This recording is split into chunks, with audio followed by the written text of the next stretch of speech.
this is Courtney with Gamers, Guys, and Gals, and this is a review for DreamWalker Never Fall Asleep Again for the Xbox One platform. This game is by Artifex Mundi, and I think it's about $15 on the Xbox store.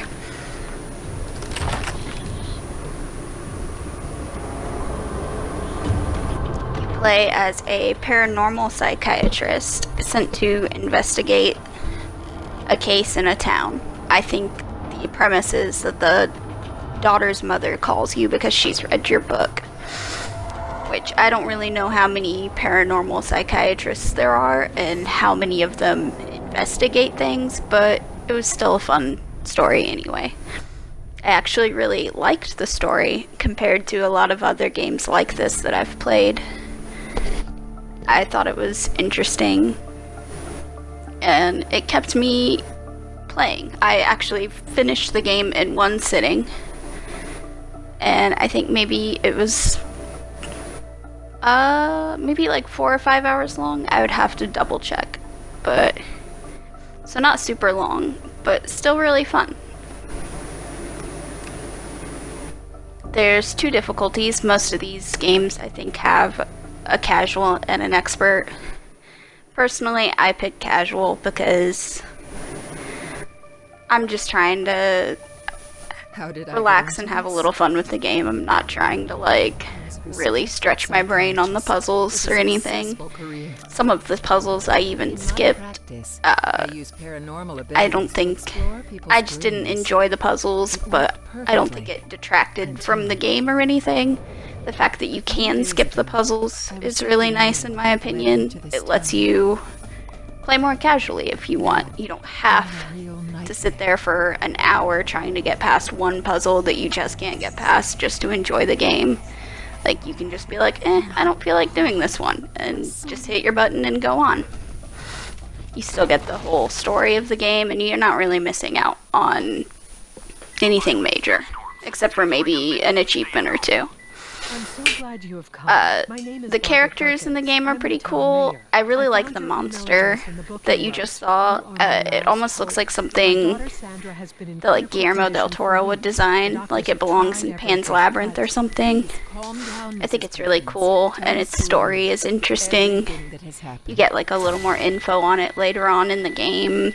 What does it all mean? I liked it a lot. Stop. Please, step away. No, I must stay with my daughter. Please find the ordinator. I'm a doctor. I will start resuscitating. Sometimes the voice acting is a little wonky, and I don't know if maybe it was translated, but sometimes the way the characters say things sounds a little weird. I can't recall any exact examples, but there was a couple times where it almost sounded like it was translated. If that's the case, that's completely fine, but it didn't bother me really. It wasn't a huge detractor from the game, so it was fine. You get plenty of hints if you play on casual. I think expert, the main difference is you don't get a lot of hints. And I think that that's a really cool idea, that you can decide if you want to challenge yourself, but you don't have to. Here's one of the puzzles. You have to do these to enter people's subconsciouses. There's multiple of these throughout the game, and they're all a little different. Those are the ones that I didn't enjoy. I did the first one, but then the other ones were a little more difficult, and I think I skipped a lot of them. I just didn't like them. But that's just completely personal preference on my part. All of the other puzzles I thought were pretty easy to figure out. They didn't take me a super long time. There was a few of the hidden object puzzles where I just genuinely did not know what the item was. I would read the word and I would just be like, I don't know what that is. But I don't think that's the game's fault either. That's probably my fault. There's also the little collectibles throughout the game that all of these games have. You saw me click on a sheep a second ago. There's, I want to say 32 sheep throughout the game, and then if you find them all, you get an achievement. There's also little stamps that I just clicked on right there. You see, oh, there's 32 of those, so maybe there's not 32 sheep. I can't remember if it's the same. I like when these games have that. It gives you maybe a little reason to replay them. If you don't find all the sheep or the whatever it is, you can have a reason to go back and hunt for them.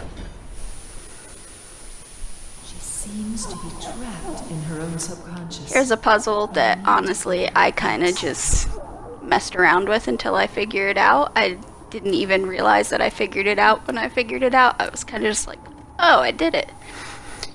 There's a few of them that are kind of like that, where I just accidentally brute forced my way through them. And these games are like that. You kind of tend to use an item randomly on everything until something works when you get stuck. And that happened a few times. I also clicked around a lot on the hidden object puzzles when I couldn't figure out what it was wanting me to look for. Because, like I said, there was a few items that I just didn't know the word. I can't remember. There was one in particular that, like, I even asked my husband. I was like, what is this word? And he didn't even know what it was. So I don't know if that's the game or if that's just us, but it was a weird one, that's for sure. The way that, like, the people's subconscious looks is pretty cool, too. I like how everybody's a little different. Like, this woman has almost like an MC Escher, like, staircase looking thing in her mind, and I think that's really cool. I like how the dream world, or whatever you want to call it, is like all jumbly looking. I think that the surrealist aspect of it's pretty fun.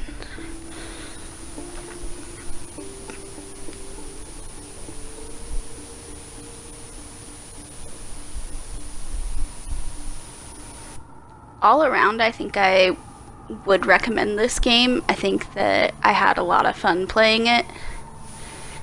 And I don't really have that many complaints with it. It suffers from the same issue that the other ones do, which is the Xbox cursor sometimes isn't super accurate. And that can make you click on like a hidden object and you click slightly to the left of it and it doesn't register that you clicked on it. So if you're going for the achievement where it's no errors in a hidden object puzzles, I can see where that would be annoying. But it wasn't so bad that, like, it made me not want to play. It only happened, I think, a few times in this game to where I thought I was clicking on something and it kept telling me that I was not clicking on it.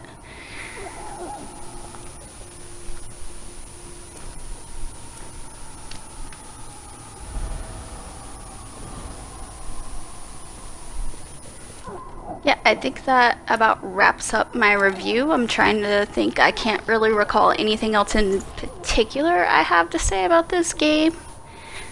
I think that the design was very nice, the sound was very nice, the voice acting is okay, and the price isn't too bad for the playtime amount on it. I think that if you like these kind of games, you will definitely enjoy this one. And it's a good way to have a little relaxation time and just play something kind of fun.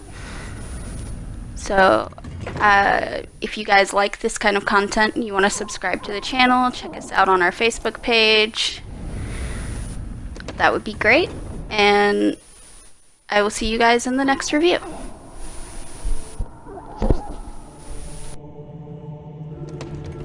What's that thing?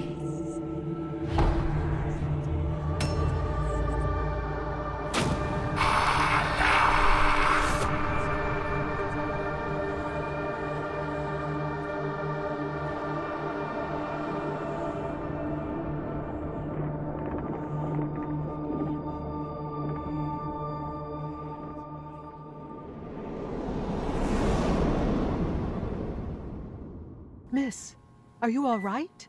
Strange. It looks like there's another entity living in Sandra's mind. It whispered a name, Alan. Do you have any idea who she is talking about? Alan? I don't know what that has to do with my daughter's condition. Well, whoever Alan is, he might be responsible for your daughter's trauma. or even her personality disorder. If something bad had happened to her psyche, I assure you I would have noticed. My daughter is not crazy. I didn't mean that, Mrs. Perkins. But to cure Sandra, I need to find out the cause of her trauma. You've done enough. Please leave us at once. I made a mistake inviting you here. In the hospital, they told me that Sandra runs a small cafe in the suburbs of the town.